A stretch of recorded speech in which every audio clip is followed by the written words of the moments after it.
Congratulations to everyone else in the NRL. We have stood by and let this happen. The Panthers are now in the top four, and we can basically chalk them down for another premiership. Jeez, I wonder if anyone can stop them at this point.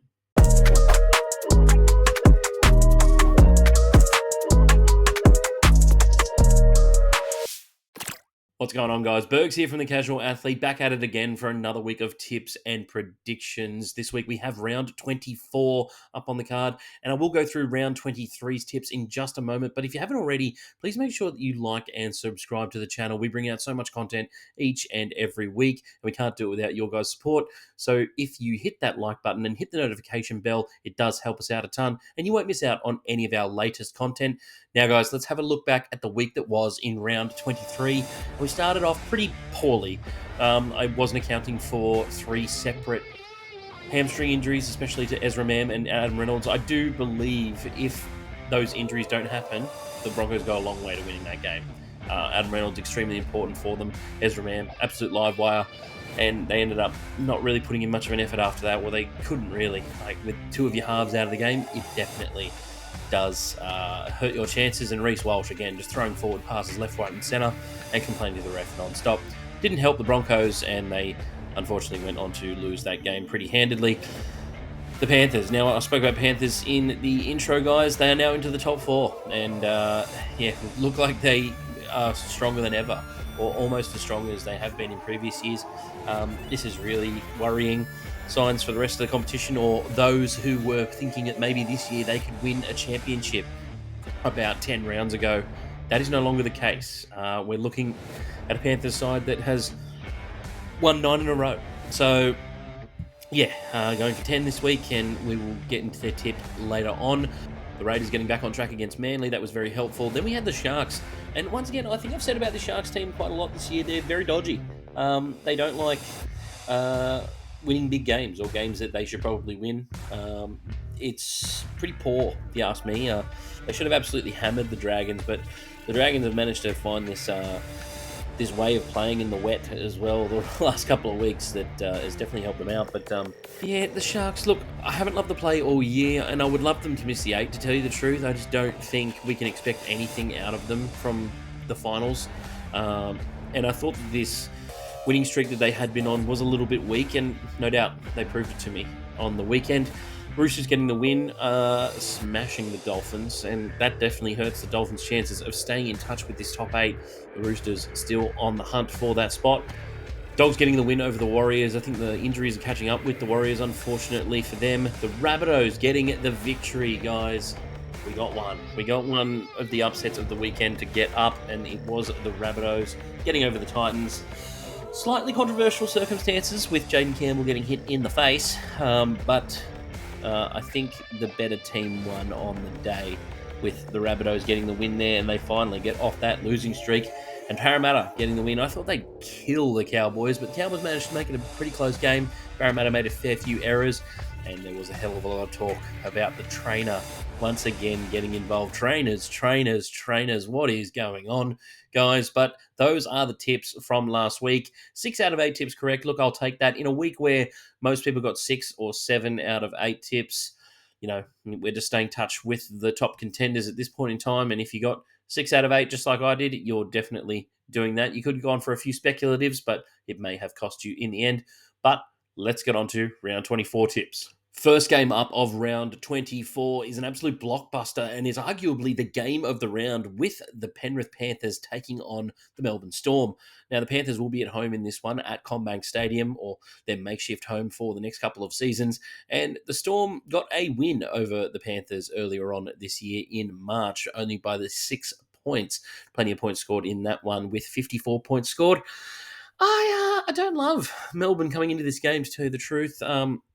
They beat a Broncos side who were beating them 20 minutes into the game 2-0 until Reynolds, or that Xavier Coates kind of break happened, and then the Broncos lost a few of their players, and then Melbourne went on a run from that point. They're going to still be without Jarome Hughes. He won't play until the finals, and the Panthers will be without Isaiah Yeo. So it's kind of evened out in terms of superstar players being out for both teams. Panthers in the last couple of weeks, like they were clinical last week against the Knights, but the week before against the Titans, it was a little bit more of the Panthers from earlier this season where they got out to a lead and then it was really easy to score points and get back on them. But I don't think that Melbourne are the kind of team that the Titans are. The problem is with Melbourne's style of play, Melbourne have a lot to lose at the moment. They need to stay in touch with this minor premiership race if they are going to secure the top spot. The Raiders have put themselves in such a nice position that it is going to be tough for Melbourne to get into that first spot. And I don't love them coming up against a team that's won 9 in a row. Saying that, though, that run has to come to an end at some point. We've seen with a lot of teams this year or streaks coming to an end, with the Raiders the other week as well. I do think that the Panthers get a win here, though. They're at home. I think that definitely helps. I think that they're more well prepared to play Melbourne this time around than they were back in March. And some of their young players are just growing and growing in confidence each and every week. Think of Casey McLean. Think of how many times he would have passed that ball to Blaze Talungi earlier in the season as opposed to 2 weeks ago. The Casey McLean that we see now is different, and Blaze Talungi as well. Got to mention him. He has been just coming along in leaps and bounds. Are these two guys or the likes of these two guys ready to go on and win the premiership? Remains to be seen. But for this game, I do think they can get the job done. Let's go the Panthers, 1-12. Second game of round 24 is across the ditch at Go Media Stadium, where the Warriors will be taking on the Inform Dragons. Now, if you asked me 2 weeks ago who would win this game, I would definitely say the Warriors. But in terms of the way the Warriors have been playing the last couple of weeks and the obvious fatigue that is happening on some of those young players and the injury toll that has started to really take effect there, I'm really inclined to tip the Dragons in this game. Unfortunately, they don't have Jaden Sewer, like he is still a week away, and they lost Moses Sully last week, who has been a very consistent player for them the whole season. And the Warriors, again, they'll probably be without Tamari Martin after his head knock last week. So that means Tanner Boyd comes back into the side after being dropped last week. So what kind of confidence does he have after that? It's really tight for me, this game. And it was earlier in the season. I believe I tipped the Dragons last time these two teams played. And the Warriors got away with a 1-point victory. And, like, you want to see the Warriors do well. However, I think I said this maybe a month ago that these injuries were going to start taking a toll. And you can see it now each and every week. They just don't have the fire to go with some of the best teams in the competition. Like we saw with the Dogs on the weekend, the Dogs completely outclassed them. I think you'd have to agree with that, Warriors fans. And with a team that's as in form as the Dragons are right now, and they love playing in a bit of wet conditions, it'll be the third week in a row that they'll probably play in some dewy, wet conditions. But the Warriors at home, like it's always a really tough one for me to navigate. But they haven't been that great this last month. So, with that being said, I'm actually going to get on the Dragons this week. I think they might be a bit of an outsider, but I do think they can get the job done again. This Dragon side, showing a little bit of form right now. I think they're a bit underrated, a bit overlooked, and I think they'll use that to their advantage. Let's go the Dragons, 1-12. We have yet another cracking fixture to finish off your Friday night for round 24 with the Roosters taking on the Dogs. Now, the Roosters and Dogs have played each other over the last 5 games. They have been won by the home team in every single fixture, with the teams splitting all of those games. It goes Dogs, then Roosters, Dogs, then Roosters, Dogs. So it's really anyone's guess as to who's going to win this game this week. You'd probably err on the side of the Roosters. I mean, they did score 60 points last week and looked absolutely phenomenal. And the Dogs, well, they've been a little bit dodgy recently. They got a good win last week. I won't take that away from them. They managed to get over their fear of playing in the rain.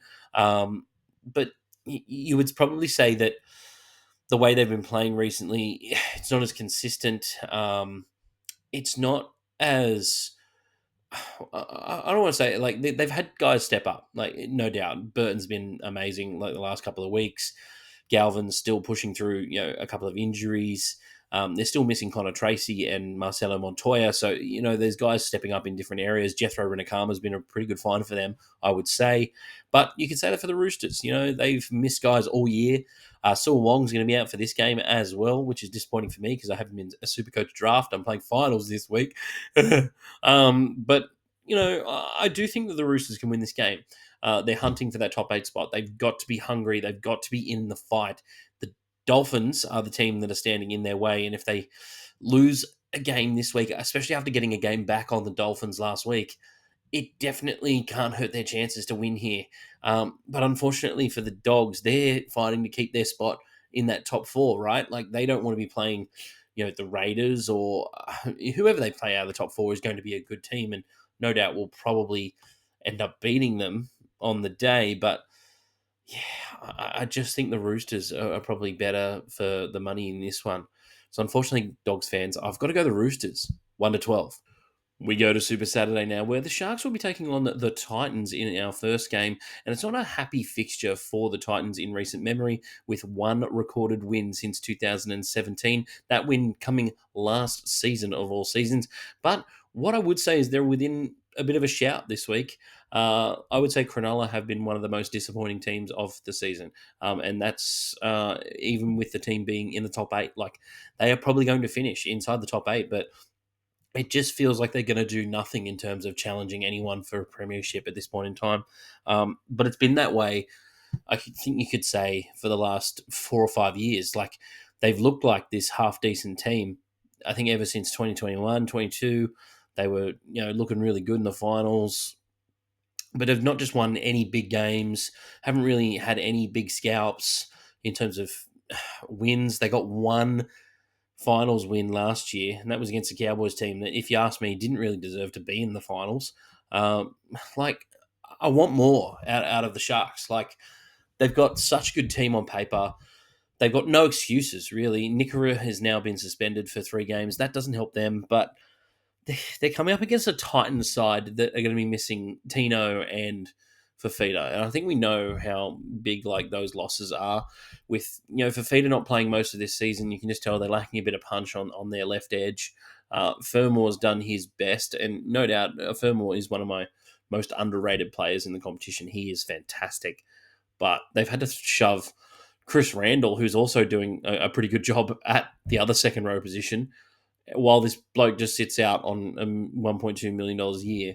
And he's had injuries, but there's also been an attitude associated with his injuries and his time out as well. So, yeah, unfortunately for the Gold Coast, I just can't see them winning this game with the outs that they have. I think Brimson, Campbell trying so hard. Like last week, they probably should have beaten the Rabbitohs, to be honest, but it just didn't fall their way. And unfortunately, I don't think it'll fall their way this weekend as well, with the Sharks looking to have a bit of a comeback at home. Let's go the Sharks, 13+. Then we travel on to Suncorp, where the Broncos will be taking on the Dolphins. Now, the Broncos have a pretty good record over the Dolphins in the 5 games they have played against each other since the Dolphins came into the competition. The Broncos having won 4 of those games, with the Dolphins' only win coming last season. I think the Dolphins need to look at this game and take it by the scruff of the neck. If they're going to be any sort of chance of making the finals, they need to win games like this against a Broncos side that is a little banged up right now. They don't have Reynolds. They don't have Ezra Mam. They won't have Selwyn Cobbo. I think we need to look at the Dolphins' season this year, and it really hangs on this game, if you don't mind me saying, because this Broncos side, while they've been great in some patches this year, and they've had some amazing runs that they've gone on, they've also been, a little bit inconsistent. It's very rocks and diamonds. It's kind of like the play of their fullback right now. They embody the play of, or style of, their current fullback. And, he could turn up and be the best player in the comp, like some days. Other days he can turn up and throw 3 to 4 forward passes, and cost his team like quite a lot of chances to win games. I'm a little bit more inclined to tip the Broncos just based on the forward pack that they have. The Dolphins forward pack is really depleted right now, so I just don't know where the go forward is going to be. And for a guy like Payne Haas and Pat Carrigan working on the back of that as well, I do think that they're going to have a lot more room to work and a lot more opportunities in that middle rotation. But I do think Herbie Farmworth is going to be a massive loss for them as well. Tavita Nafahu did pretty well last week, but he's coming up against Katoni Staggs in this game, and Katoni loves to play the Dolphins. He's always had a good game against them. So unfortunately, I'm going to go the Broncos, 13 plus. Saturday night at Allianz is set up for a very interesting fixture between the South Sydney Rabbitohs and the Parramatta Eels that could have some spoon implications if the Titans are to win this week. Now, the Rabbitohs, they got off the bottom of the ladder last week with an impressive win over the Titans, and no doubt they probably want Wayne to finish off his career with not having any spoons, because this is probably the closest they will ever get to getting that wooden spoon. I thought they were pretty good last week. They were solid in defence. I thought that left side, got back together again this week, and that is actually a bit of a weakness for Parramatta. Last week Parramatta's right edge let in a couple of tries, one off a kick to Jackson Purdue, and then the other to Braden Burns, who was the left winger last week. So that right side defence still finding a few issues, which is amazing to me considering that Will Penasini has been in that position now for about 4 years, and I just don't know if that right side defense has gotten any better out of him. Have we seen the ceiling of Will Penasini? Oh, geez, that's a shot and a half. I've just taken it. Will Penasini. I do like him as a player though. In this game, it's very interesting. I'm going to go Parramatta, but purely based on the fact if they don't make as many errors as they made last week, and they can get some of that attack moving again, get some cohesion going, because last week it looked a little disjointed, especially in the red zone. Talon De Silva making some really horrible decisions, especially when it came to crunch time. If he's not out there at that point in the game doing that again, then I do give Parramatta a good chance of winning this game. They could even drop Talon De Silva for this game. Like, I wouldn't be surprised if they did something like that. And Parramatta have been in decent form. They've been in better form than the Rabbitohs, so I feel like we have to go with them in this one. Let's go the Eels, 1-12. On Sunday, we start with our third game at Allianz Stadium for the round. Geez, Allianz Stadium is getting a workout in round 24, where the West Tigers will be taking on the Manly Sea Eagles. Now, the Sea Eagles last week, a little bit disappointing. You probably wanted a little bit more out of them in a game that they're fighting to stay in this top 8 race. And just like they have been all season, it was once again riddled with a lot of inconsistencies, a lot of disjointism, not really a word, but probably as good as my speech right now. It's disjointed. It's not working well. That is the Manly Sea Eagles this year. But for the Tigers, I think coming off the bye is really interesting for them. Like, they had a week to mull over their naughty hand signals that they gave the Dogs fans a couple of weeks ago.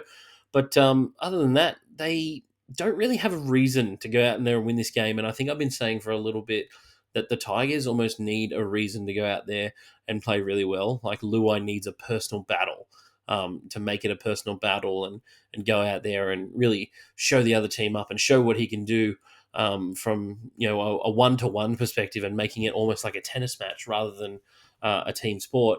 I just think for the Tigers, they were really impressive against the Dogs, and that's the kind of performance that you want to see week to week from the Tigers, but they just aren't producing it this year. And I think Manly, God, they just pop out and get wins when you least expect them to. Like, they beat the Storm this year. They've had some crazy wins, man. It's just been a joke. But anyway, I'm going to go the Manly Sea Eagles in this one to have a bit of a bounce back. Unfortunately for the Tigers, I'm just lacking that reason to go out there and make this game a bit personal. Let's go the Sea Eagles, 1-12.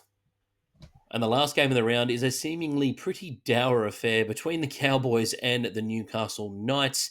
Now, everyone will know I'm a big Cowboys fan, but I've switched over to my Jets gear this week, as the Jets will possibly be playing finals football, where the Cowboys will not be. Going down by 1 point last week, not the game I expected to see. I expected the Parramatta Eels to really put the sword to us, but we hung on in there. A couple of bright spots for us. Tamalolo coming back was quite good.